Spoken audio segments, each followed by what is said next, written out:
The Charlotte Hornets set a record with their ball movement in this most recent game against the New Orleans Pelicans. Does LaMelo have a new permanent mentor? And a couple of the GOATs are going to be honored this week in the Charlotte Hornets game against the Dallas Mavericks. It's all coming up today on the Locked On Hornets podcast. You are Locked On Hornets, part of the Locked On Podcast Network, your team every day. In a minute, cuz we live.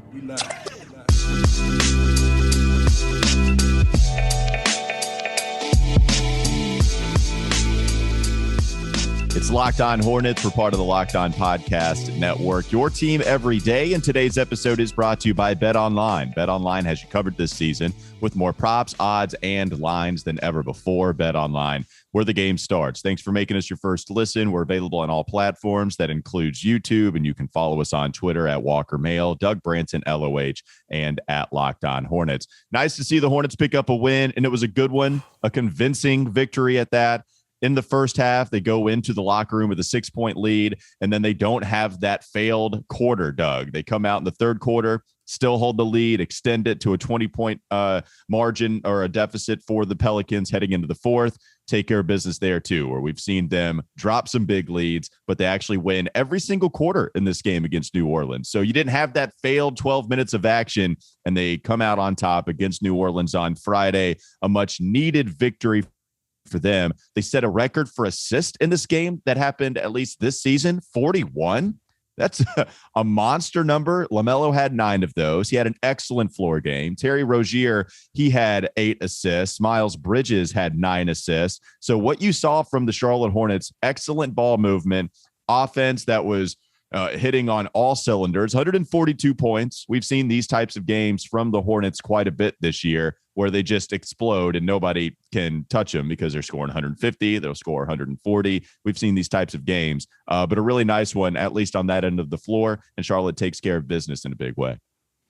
Yeah, but after the first half, Walker, I don't know about you, but I'm like, why are we playing around here? What's going on? I mean, look at this lineup for the Pelicans. They're badly hurt. They got injuries all over the place. Sure. They were starting Najee Marshall, Jackson Hayes, JV, Jonas Valanciunas, Herbert Jones, Devontae Graham. Off the bench, Jose Alvarado, Billy Hernan-Gomez, Trey Murphy III. I mean, Tony Snell got 11 minutes. I mean, you would be excused not to know some of those names. They are really reaching into the depths of player knowledge for some of these spots.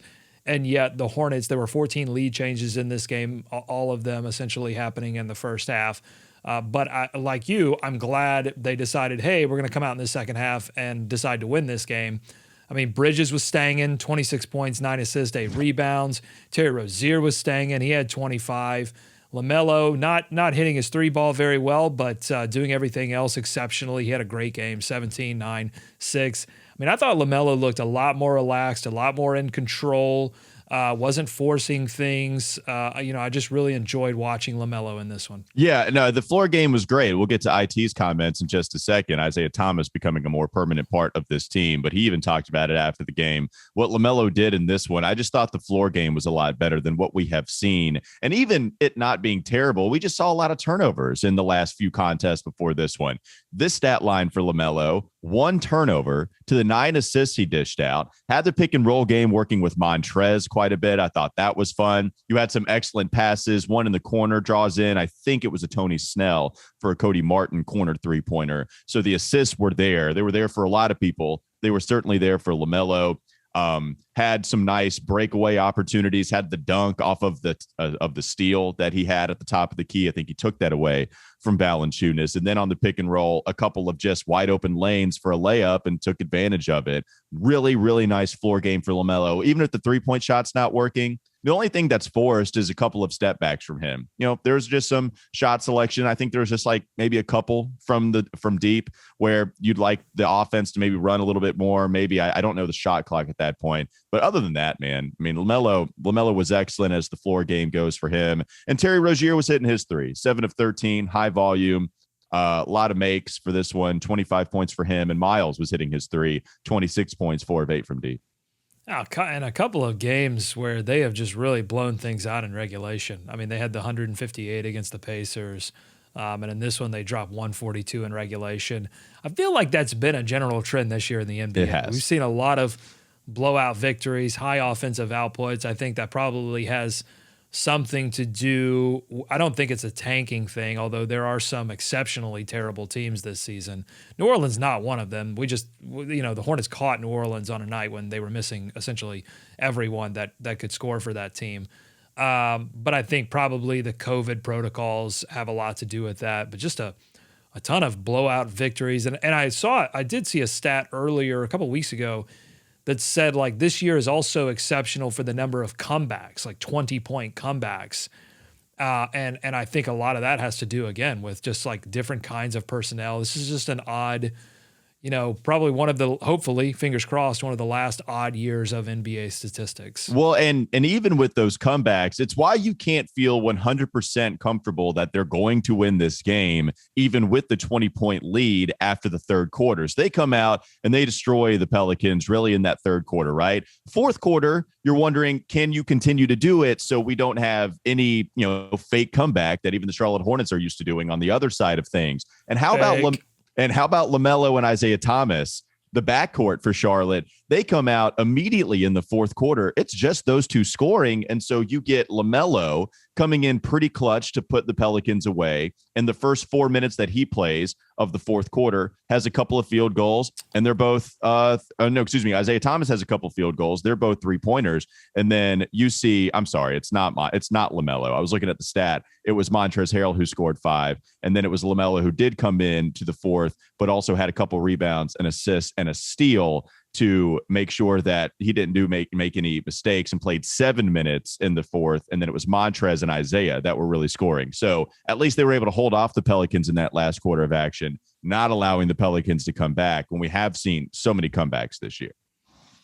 Yeah, I was speaking of LaMelo, I was looking at some cumulative stats for him over the past 10 games, and he's nearly averaging a block a game.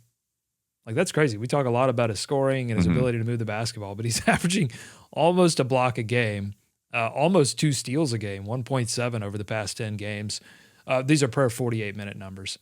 And then, so I don't know if it gives me the average per game, but per 48 minutes, if he were, like people want him to play 48 minutes, Walker. I don't know if you know this. They do. So if he were to play 48 minutes, I'm just telling you, he would average nearly a block a game, 27 points per game, 1.7 steals per game, 10.4 assists per game, 9.8 rebounds per game. Again, per 48 numbers.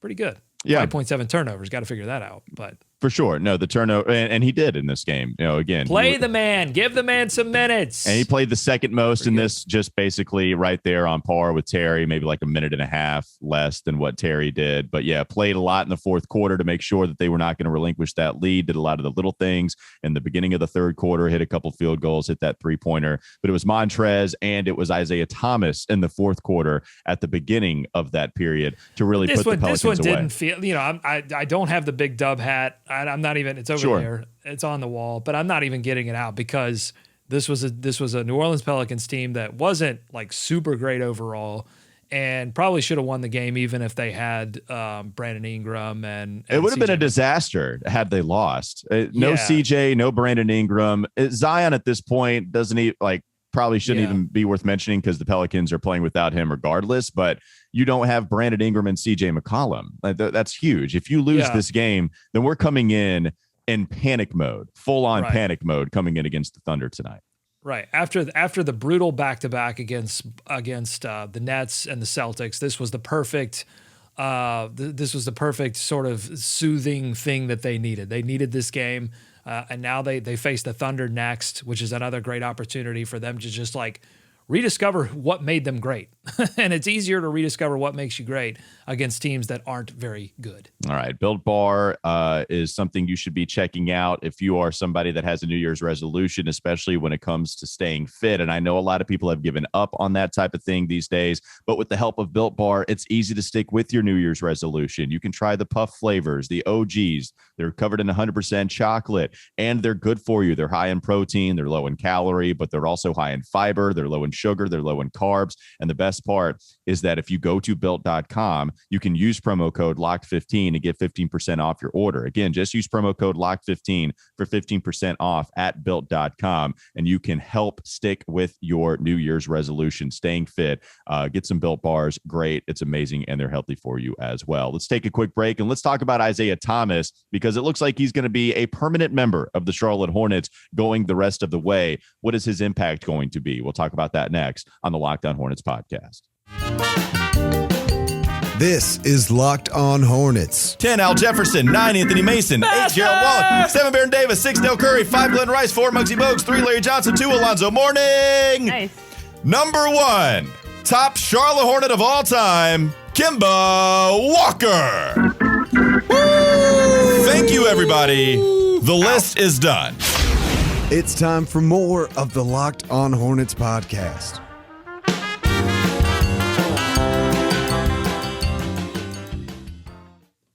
We're getting somewhat close to the 35-year anniversary. Is that the next time that we bring that list up? Back. Well, man, it's crazy that I did that as soon as I hopped on, and that was 2018. And so now we're going to be the 4th season next year, I think, something like that. Wow. And LaMelo Ball, man, it's going to be funny. Like, if he has 4 years under his belt by the 35th anniversary, like, how close to a top 10 Hornet is he at that point? Probably top 10, right? I mean, if you just have that many years under your belt, it's not a lot, but also he's special. Right. Well, he's special. And we talked about it when we did the list. The qualifications are because we haven't had a lot of success, and we haven't had a lot of players do like crazy, amazing things that, you know, it's easy to climb that list if you have talent like LaMelo Ball. But I think the one thing that can elevate him immediately is leading this team to play in and play off success, right? Yeah, that's a question I don't think we've talked about a lot, and I haven't heard a lot of people discuss it. It's been such a playoff mandated season by the players. When Mitch Kupchak talked about it in his interview with Sam Farber, he said, I think we got a little ahead of ourselves, and it wasn't Mitch Kupchak driving that point home. It was more so the players. But the point being, we're all going to be pretty disappointed if they don't secure some type of 8 seed or up, even if it comes through the play-in tournament. I guess my point is, you know, how do we juggle our feelings if they get into the play-in tournament and then they actually get into the playoffs by being the 8 or 7 seed, having to do work in the play-in first? And is that going to be just as acceptable as getting an outright playoff spot at the beginning? Is it still, okay, that's fine, we'll still take it? How do we juggle those feelings if they go through the play-in tournament and then find themselves facing that 1 or that 2 seed? Yeah, I haven't expected this team all season. Once they came in and didn't have a NBA level big rotation, Walker, I didn't expect this team to win a playoff series. I just didn't think. I didn't either. You know, unless, and I said it many times, unless they do something at the trade deadline to fix that issue, I don't think they can be competitive in any kind of playoff series. Then they got off to a great start, and I was like, well, hold on a minute. And then they showed, you know, why I suspected that in the first place. Now, I still think if they get Gordon Hayward back, you know, if they get fully healthy, they have an opportunity to get into the playoffs. I still don't think they can win a series, but as I said in a previous episode, Walker, the best way to get your players playoff experience is to get into playoff series. So even if they went up against Miami, you know, and got blanked 4-0, it's good playoff experience. I mean, those series that Kemba Walker went through where they got beaten 4-0 were great opportunities for him to prepare for that Miami series that would come several years later, and in which they almost won. And so that playoff experience is really important. Which is why you feel like there was a wasted opportunity last year against the Pacers. It's not like you were facing this gauntlet of a team. They had a decent amount of talent, but even the Pacers didn't get into an outright playoff spot after that. So when you lose to Indiana and it's so quick and you're out of the game immediately, then how much experience can you really draw upon that play-in game? Which is why I think so many people were angry about the loss and the way that they lost, because I don't know how much good you could bring from it. Maybe you could say they don't want to ever have that taste in their mouth again. You know, now they realize that they can't ever lose by 40. But at the same time, it's like, you know, how much? It certainly, well, listen, I think it certainly helped them in their regular season games this year against the Indiana Pacers. I mean, True. That much is evident, right? I mean, so if they have a series against Indiana, then we're golden. That's all we need. Right. Well, they're not going to have that opportunity to recreate that play-in game. Right now, I think they're matched up.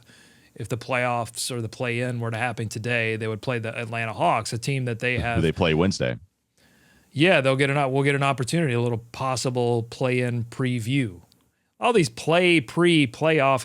You really have to enunciate. Make sure lots of P's. Got to figure out Peter Piper picked a peck of pickled peppers. Popping the peas. That's what we need to do. Isaiah Thomas now is going to be a permanent, there's a P for you, part of the Charlotte Hornets the rest of the way. Had a second 10-day contract that he signed, and Rod Boone has come out with a couple of pieces now that the Hornets are really all in with Isaiah Thomas, at least for the rest of this season. And there was a really cool clip circulating on Twitter, a part of Hornets Real Access, and he was talking to LaMelo after that Pelicans game. Here's what Isaiah Thomas had to say after that contest against New Orleans. Melo, that was one of the best games I've seen you play. Like, I think it starts with you. You control the whole game from the tip, bro. You're the start of everything. Like, you make us go. So keep that in mind and stay locked in and be even consistent in that. That was a hell of a game by you, bro. I'll leave you.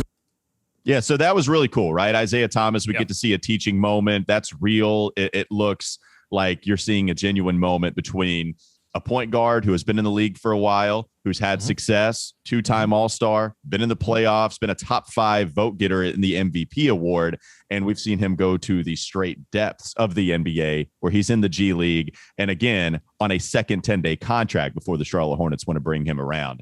It's always tough. This is always a fascinating conversation for me. Like, how do you evaluate or just value in particular mentorship within a locker room, and how do you pay that? Because I think a lot of us would argue Bismack Biyombo is an all-time good guy in the NBA. You've seen that this year, and where he's donating his entire salary playing with the Phoenix Suns to his home country, the Democratic Republic of Congo, where he's going to build a hospital. It's going towards a hospital being built, and he's kind of donating that in the honor of his late father, who I think died earlier this year, and he was taking care of him. And so that's the kind of guy Biz is. That's valuable to a Charlotte Hornets squad. On the floor, he just wasn't very good. Isaiah Thomas, you've seen some pretty decent games from him, but also it's not a guy you want to rely on. But Isaiah doing that stuff for your star, for LaMelo, where he, I think, garners the respect of a lot of dudes. Like, you hear everybody talk about Isaiah Thomas in a glowing way, whether it be PJ Washington, whether it be Terry Rozier, LaMelo. He quote tweeted that, I think, and said, that's my brother. So I think that's valuable, Doug. And especially when you're just talking about 10-day contract, like the rest of the 20 games, quote unquote, the rest of the season. Yeah. Like, I welcome it. That's something that's valuable to me. Yeah, I mean, it may feel like a small thing, and I've never been a part of a professional locker room in that way, but I've spoken to a lot of professional athletes who have been in that locker room environment, and you hear it over and over, that those kind of comments, those kind of relationships, especially early in someone's career, can make the difference. I recall Jeremy Lamb speaking about his relationship with Marvin Williams and how that turned his NBA career from I'm about to get tossed from this league completely to being an impact rotation player, somebody you could depend on to start a few games and be a rotation bench piece for the Charlotte Hornets, and turned it into another contract for Lamb. So there are plenty of examples of this, and I think it was a great move. It seemed confusing at the time because it didn't address any particular on the court issue that the Hornets had, other than they were depending on Rozier a lot for minutes at the backup point guard position. But now, with some hindsight, you say, okay, I get the thinking here. Isaiah Thomas was a player that could take, and he mentioned it in the clip, take control of a game, dominate, be unstoppable. And that, I think, is the next level for LaMelo Ball. Can he, take a game by the reins and say, all right, everybody get on my back. I'm going to go win this game, and I'm going to get my game to a level, especially offensively, where you're not going to stop me. I'm going to hit your floater, and then when you try to guard the floater, I'm going to take it all the way to the rim. And then when you try to drop back on me, I'm going to knock down a three. That's the superstar level that we saw Kyrie hit, that we saw Jason Tatum hit against the Hornets. And I think we're going to see more and more of that from LaMelo. And I honestly think like play in, that's a great opportunity for LaMelo to really say, all right, lights are brightest, just like the All-Star game. Lights are bright. Here we go. And Isaiah Thomas talked about give it 2 or 3 years and LaMelo can be a top 10, top 5. Got to be patient. We've got to remember he's 20 years old. He's 20 years old, folks. And Isaiah Thomas is telling you that, to be patient. So, no, I like the signing given what he can bring to that locker room. I think it was Nada who would always tweet, they need another adult. They need another grown up there. And they got one in Isaiah Thomas. So pretty cool to see what that clip at least included with his conversation with a LaMelo Ball. Let's talk about Bet Online. It's that time of year again. College basketball, the tournament, it's finally upon us. North Carolina getting in there, 5 bids from the ACC. If that's a team, if that's the conference that you pull for, from all the latest odds, contests, and player props.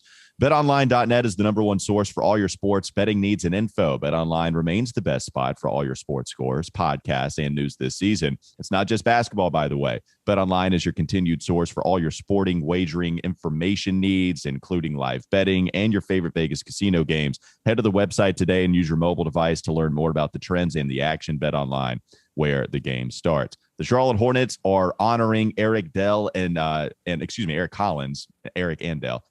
and Dell Curry with a bobblehead. I've got one. Let's talk about it coming up next. Locked On Hornets. This is Locked On Hornets. Nature's first green is gold, her hardest hue to hold, her early leafs a flower, but only so an hour. Then leaf subsides to leaf, so Eden sank to grief, so dawn goes down to day. Nothing gold can stay. We need the boys to mend with that now. It's time for more of the Locked On Hornets podcast.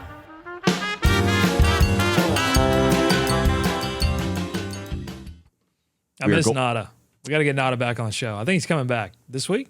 I can't tell you. I don't know when. I don't know when Nada's coming back. Nada is the relative that you are happy to see when he shows up, but you're not exactly sure when you're going to run into him. It's Listeners like, hey, are clamoring for him.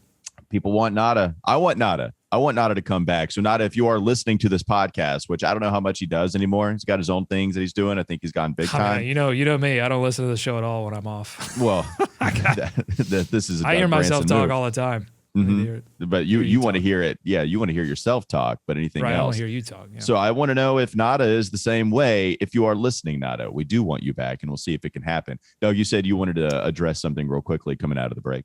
Well, you mentioned the 41 assists. I haven't been able to track down whether that's a franchise record, although I suspect it is. But I did find the most assists in an NBA game. That would be according to StatMuse, that would be the Milwaukee Bucks in 1978 had 53 assists that game. A lot of the top assist games, I don't know if this is surprising. I have to think about why this is, but a lot of them are 80s, late 70s. Well, number one, they didn't track. StatMuse has assist numbers like through the late 70s. So, and I don't know how closely, just like blocks, there's certain stats that weren't tracked very well through the years. But you don't see a lot of like 20 aughts, early aughts, 2010s. The Washington Wizards had 50 assists in 2021 against the Indiana Pacers. All these big stats against the Indiana Pacers. They had a go of it the past couple of years. They will allow a staggering amount of stats against them every once in a while. But yeah, a lot from the 90s and a lot from the 80s here and a few from the 70s. Just strange that, you have to scroll down a little bit farther to get to Golden State in 2016 against the Lakers in a 149-106 victory, had 47 assists. But I suspect just being in the 40s, that's probably going to be one of the Hornets' best numbers. It has to be. I mean, the only hypothesis I would bring up is like if there is when you have so much cutting back then, if you get hot because there's so many shots at the rim, they're not taking a lot of 3-point shots. And so maybe if you just have a lot of cuts, that's the good old way of playing basketball. We're not going to ISO a lot of dudes. And that's how you score your points. You set a pick for somebody, you hit somebody cutting to the basket, and then they score. Maybe that's the way. I love scoring. All those 70 teams were able to get those big assist numbers. I didn't even hear that soundbite. You've been the vault has been great. You've been emptying it today. Yeah, well, I got this new little stream deck thingy where I can like load all the sounds and I can have them all like right in front of me. So I was able to go back through the archives and get some great Dell sounds. Come on, man. Well, I've got some Dell sounds. I don't have the same equipment you do, but I do have a pretty cool piece of equipment. As I reach over for it, bang, Okay. the bobblehead, Eric Collins, You Dell jerk. Curry, showing it on Give me that. YouTube right now. They are going to honor this iconic broadcasting duo for the Charlotte Hornets. This is going to be, again, on Saturday against the Dallas Mavericks, I believe. How much do you want for it? I think it's priceless. Nothing is priceless. Nothing is priceless. No. Well, Name your price. You're right. All right. $100. You give me triple dig, then I will send it your way and I'll just get another one. That's fine. Do you want to open it? I'm going to take it to I'm going to go to eBay. I'm going to go to the marketplace on that one. I don't think it's $100. Is this a collectible item where I don't take it out of the box, or I need to take it out of the box and press the sound? Look, hum diddly D. There you go. Miles Bridges, a thunderbolt from Bridges. Let's bring it out Okay, of the I box. love EC and Dell. I'm going to say that that's not going to really hold value. So I think you're good to take it out of the box. If it were a LaMelo kind of thing, maybe. This is not some Spider-Man action figure that you need to leave in the box for a while. Nah, I don't think it's going to end up that way. It's a huge bobblehead, right? If you're going to fit Yeah, two you dudes got at two a people. desk, you got to fit two dudes at the desk. Here, I'm going to try to bring it out. The only way you can catch this is on YouTube. The grand reveal of the Eric Collins Dell Curry broadcast. Look at it. Well, let's bobblehead. describe it. Let's describe it for the listeners. What do we got here? We got All right, here you go. I need to take the They bubble still have some wrap off of their They got necks. plastic around their necks. Yeah, goodness Let's get gracious. that out of there. All right, there we go. Boom. Get rid of it. Here you go. There's a nice wobble to it. Some of the bobbleheads that I've gotten don't have a really great wobble to them. A little stiff in the neck. This one has a great wobble to it. It does. Got the Bally Sports. What is it? A sign or a laptop? There is. It is right there. Or a Bam. sign. There you go. Yeah, it's their boom. laptop with Bally Sports on the other side of it. There you go. Is the Hornets' new logo on the front desk. They've got their notes. They've got their notes down there, which is Do the funny notes to me. say anything on them? They are just scribbles. That's all they are. just- But hey, they they just have the say- mouse. How about that attention to detail? That's the mouse to EC's control. just should have said hum diddly D on it. Well, here we can press the button now. I don't know where it is. Put it near the mic so Yeah. we can actually hear what this. I think the button is on the top. Is the button on the top? Here it is. Yeah, you're right about that. All right, here we go. Let's see the first call from Eric Collins and Dell Curry on this bobblehead. Oh, no, it doesn't work. Oh, No. What's going on? You got him. Yeah, I'm definitely not giving you $100. I just destroyed its value. Why doesn't it You work? got a busted bobble. I'm gonna have to take control. All right, I don't check know. the batteries. All right, let's see. You got to put some batteries in EC. I did something to it. We'll see if we can get something now. There we go. I didn't hear it. What did it say? It's going on now. The sound isn't going to be loud enough. All right. You're right. You are Debbie Downer. Yeah, I am. Can you hear that at all? I can't. No. It's What a tough a letdown. Oh well. We tried it. We didn't rehearse it. We The just call tried it is still live going the on, show. though. Like it's still, I pressed it 20 seconds ago and it's still going on. I don't know exactly. I don't know how to get it to stop. I think you got to, well, maybe it doesn't stop. It's like a cursed Chucky doll. It's This just is- going to haunt you. You're this going is to put it in the kitchen at night and it's going to end up in your bedroom somehow. And That call was like 30 seconds long. I was legitimately scared if that thing was ever going to turn off. I thought Eric Collins was just going to be serenading me for an entire time talking about Miles Bridges. But a really cool bobblehead. A lot of them don't look like the characters they're trying to emulate. Decent job, I guess. I'm not saying it's spitting images, but, I felt like the Dwight Howard bobblehead 4 years ago looked like Kanye. So it's better than that. I feel like it's a lot better this time. And dudes that deserve to be honored, by the way. Doug, we were talking about this before we started recording.